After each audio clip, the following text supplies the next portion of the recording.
Assalamualaikum and greetings students. So this is ENT 300 for second chapter, which is we're going to learn on entrepreneurship development in Malaysia.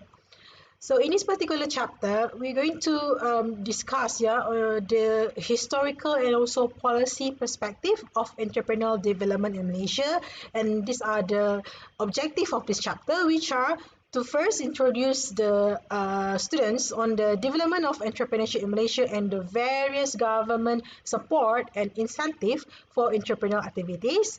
And secondly, to introduce students to the Malaysia's economic and entrepreneurship development history.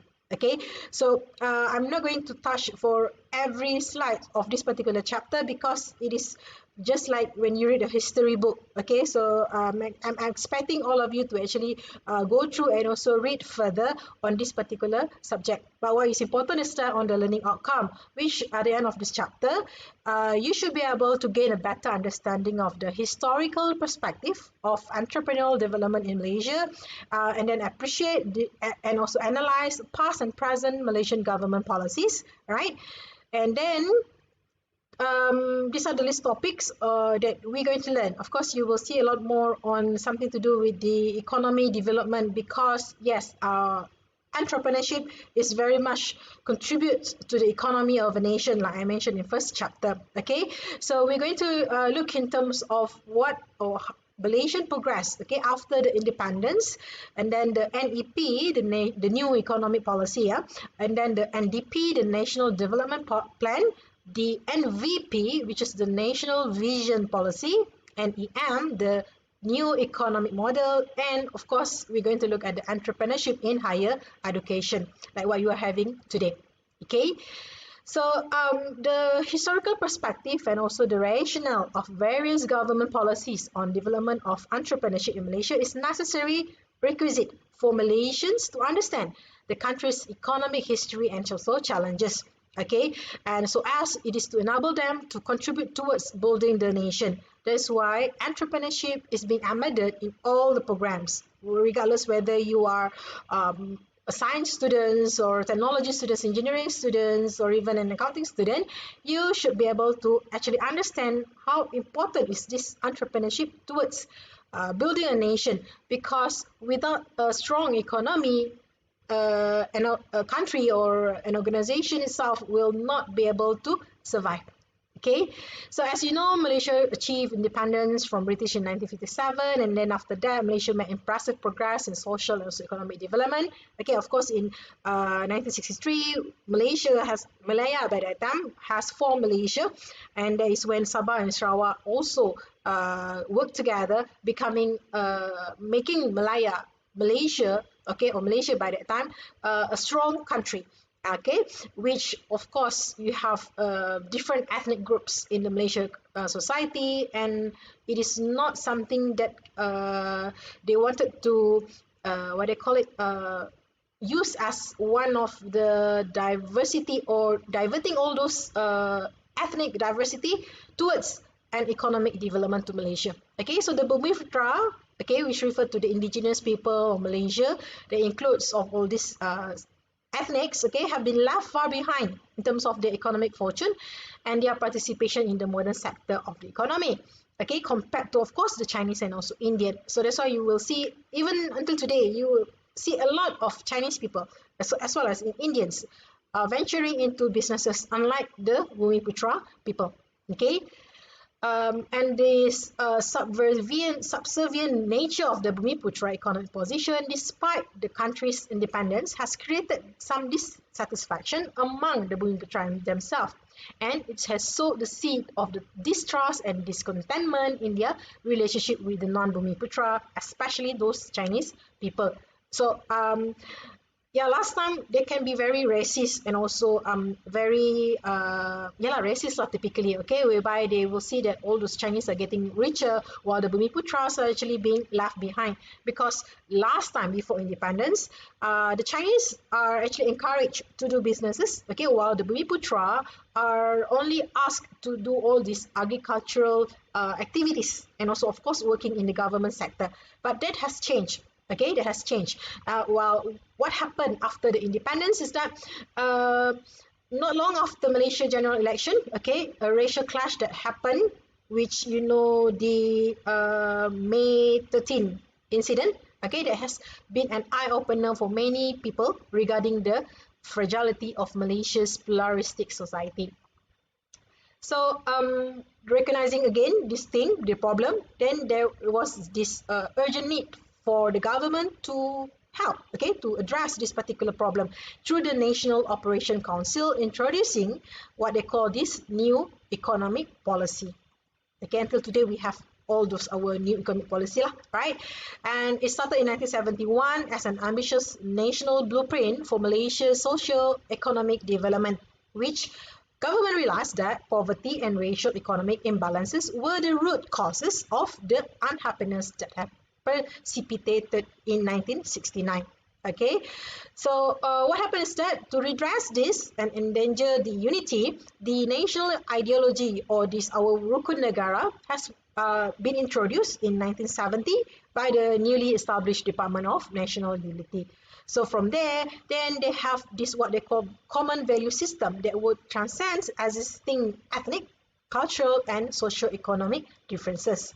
Okay, so with the guided by the Rukun Negara principles, NEP was formulated, and the objective of achieving national unity through the two-pronged strategy of eradicating poverty, okay, and also accelerating the process of restructuring Malaysian society. So we don't want to have any imbalances, okay, that some people need to do certain industry alone. Okay, so in order to achieve this objective of the second prong, the three important aspects to accelerate the process of restructuring the Malaysian society includes restructuring the racial composition in employment, all right, and then the restructuring the wealth ownership, and the creation of a Malay commercial and industrial community, which later on then known by Bumiputera Commercial and Industrial Community, BCIC. Okay, and it must have been said that NEP has done much to restore Malay confidence in and also in the government, then and also reducing this what they call this Malay-Chinese tension.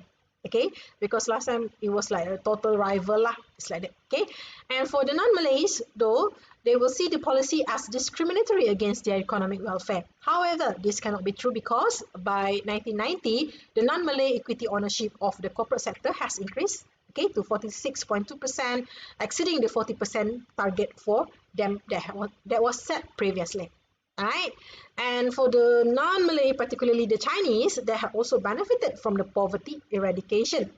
Okay, as this is an evidence whereby some we call this household income has increased from last time back in 1970 was 394 ringgit Malaysia to 1,582 ringgit Malaysia in 1990. Okay, so then they have this development of this NDP. Okay, which introduced in 1991, covering a 10-year period. Okay, NDP, okay, also introduced several new strategic dimensions. We include shifting the focus on the poverty eradication strategy to addressing the hardcore poverty, emphasizing employment opportunity and rapid development of an active Bumiputera commercial and industrial community. Okay, and despite the increased number of Bumiputera businesses in the mainstream economy of the country, they will still remain small and proportionately fewer than the non-Bumiputera businesses. Right? And at the end of this NDP period, the incidence of poverty among Malaysians was further reduced from 16.5% in 1980. They reduced it to 7.5% in 1999, with the incidence of hardcore poverty also reduced from 3.9% to 1.4% in 1999. Okay, next one, under the NDP, okay, a significant progress has also been achieved in terms of employment restructuring, of which the proportion of Bumiputera in the professional and also the technical employment categories has increased from 60.5% to 63.8% in 2000. Next, we talk about the NVP, okay, the National Vision Policy, which was introduced in recently also about 11 years ago, 2001, okay, with the aim, okay, to establish a progressive and prosperous Malaysian race, okay, where different ethnic groups lives in harmony and engage in full and fair participation in the economy so as to ensure national unity. So the NVPM has also introduced new policy directions aimed at developing Malaysia into a knowledge-based society, and also, again, to eliminate poverty among these Bumiputra, okay, and also minorities, especially in Sabah and Sarawak, as well as to increase income and raising the quality of life of those people in the lowest 30% income category, okay, and they are achieving it effectively, okay, as Bumiputra participation as well as equity ownership of at least 30% by 2010, and also increasing the participation of Bumiputra in leading sector of the economy. So that is why this entrepreneurship course is being embedded in all the tertiary education, like I told you, so that at least all the Bumiputras, okay, all the students are able to get to know the basic concept of entrepreneurship so that they can actually involve into businesses or become opening up their own businesses to increase this economy. Okay, next we're talking about the NEM, okay, the new economic model, which is formulated by the country's National Economic Advisory Council, and the core principle is to have a high income and also inclusiveness and sustainability.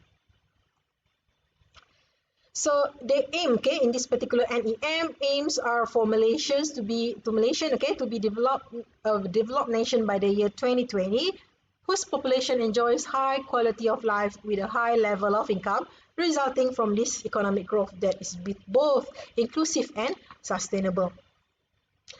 And then the NEM further envisions for the economy of Malaysia to be market-led, well-governed, regionally integrated, as well as entrepreneurial and innovative. So one key element considered crucial to attain this particular objective is that for the country to have a conducive environment for entrepreneurship development of its people.